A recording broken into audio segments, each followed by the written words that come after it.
Welcome back to the channel, everybody, and today we have some sponsored content. Archvillain Games, designers of highly detailed 3D printed miniatures. I've painted their stuff in the past.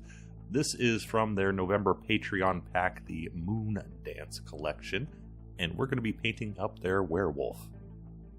Going with Blue Moon as the theme here, we're going to do two different things in this video. First, we're going to do a semi-monochromatic video. We're going to put blue in every part of the figure, and also I'm going to show you 4 different ways to apply your paint and the reasons for applying them in such manner.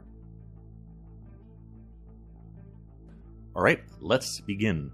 First off, we are going to start off with the skin and fur, and going to begin with a base coat of Vallejo Game Color Cold Gray. Ignore the brown, I had a different idea before going with the moon theme.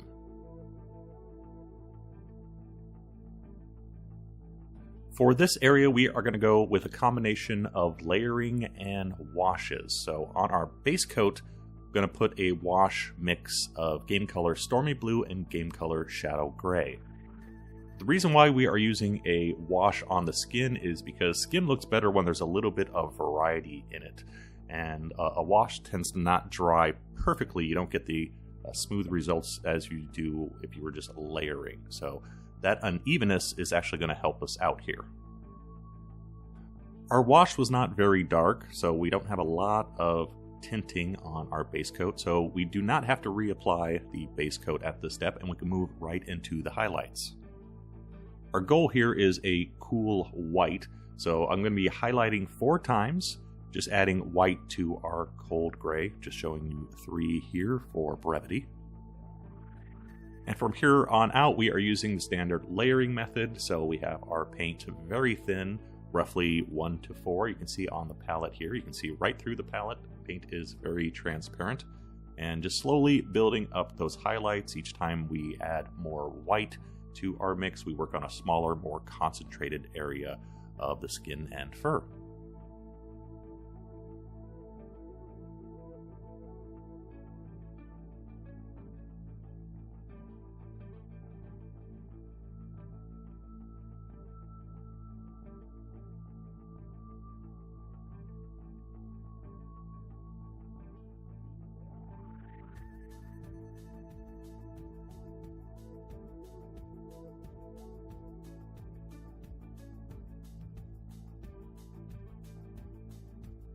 The skin and fur is done now, but now we want to add some glazing, add a little color, a little pizzazz to the skin. And for that I'm using a mix of model color magenta and heavy warm gray. This is going to add a little bit of a purple tint to our skin. Just the skin I'm doing this on, not the fur. And I'm putting this in the secondary shadow region so that those areas between the base coat and the deepest recesses. As I said in the beginning, adding variety to skin really helps it look more natural and feel more realistic. So here we have gray, we have white, we have blue, we have very cold gray, and now we have this magenta, warm gray color. And I think it just makes the skin far more interesting. So that was the layering and wash method. For the clothing area, we are going to use just straight layering. Layering alone gives us a much cleaner look, and as always, starting from the darkest or deepest shade, which is a mix of Oxford blue and black, moving up to our base coat, which is straight Oxford blue. Our color's pretty dark here, so we only need 1 shade layer. And then we are going to add glacier blue for each one of our highlights. Again, the paint is thin, roughly 1 to 4 paint to water ratio, and I don't have a whole lot more to add in this section. I do want you to notice, as we paint through our highlights, notice how we have a very broad stroke, covers a large area as we go to the base coat. As we move on to the highlights, we start turning the miniature, concentrating on the upper areas where light is going to hit. So, first couple highlights are just on the top. As we move into those final highlights, we move into the top folds on the hood So each successive layer works on a smaller and smaller area of the miniature.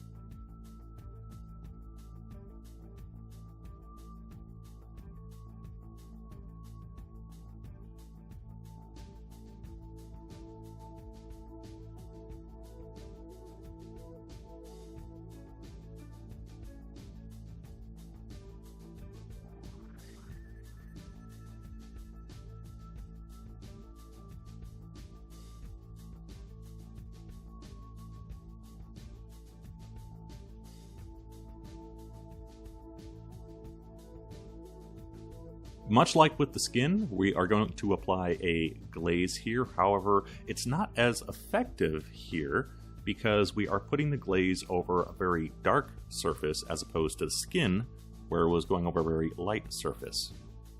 So adding some royal purple once again to the recessed areas of our hood is just not as effective. So this is something you can skip, but I wanted to show you the difference in glazes. They're going to be a lot more subtle in your darker recessed areas. So it depends on the color you're using and what it's being applied over. But if you plan on using glazes, just keep that in mind.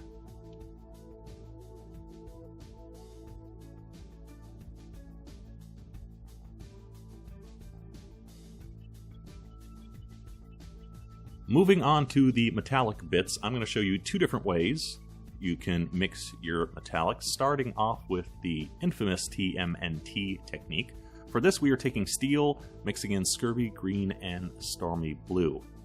And by mixing our non-metallic paint into our metallic paint, we are not only adding color, we are also deadening the metallic sheen a bit, making it look a little bit more realistic and allowing us to add more contrast to the piece.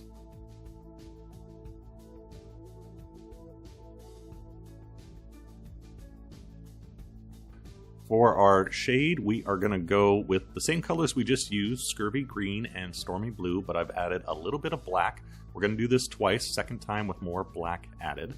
And it's just a very thin wash, which is very good on a miniature like this that's highly detailed. We can use a wash so it can fill in all those very small details.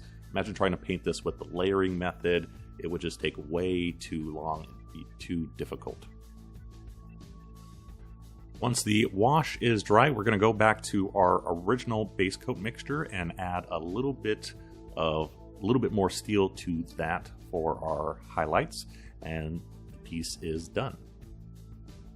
Full disclosure, I should have added more stormy blue and scurvy green to the initial base coat here. I thought the color I had would differentiate it enough from the face we are about to paint, but they did look a little too similar when I was done. So they did need a little bit more contrast, and I also did end up going back and adding a very light violet glaze around this area of the shoulder piece. So look at that, we're getting violet and purple in the recesses on every single part of this miniature. It's like it's planned.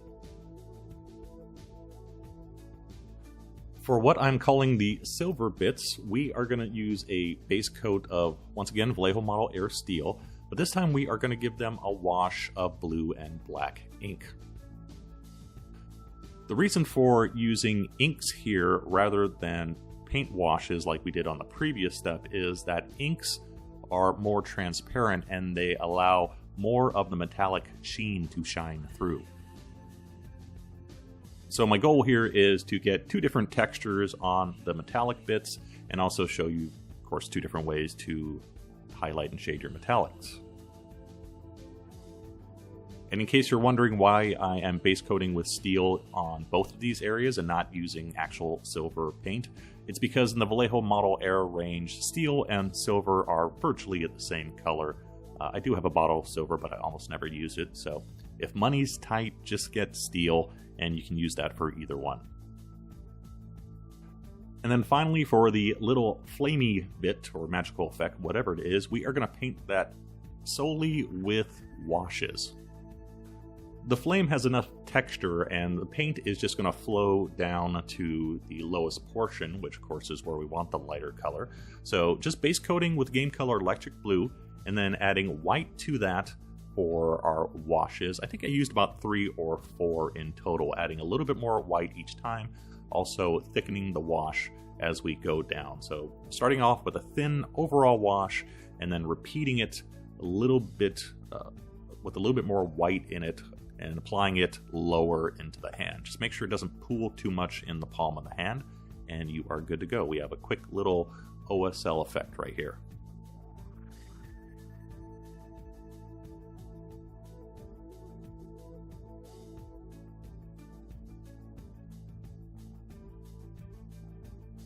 And there we go, one Blue Moon Wolf. So hopefully now you have an idea of different ways you can apply paint and shadows and highlights and the reasons for applying them as such.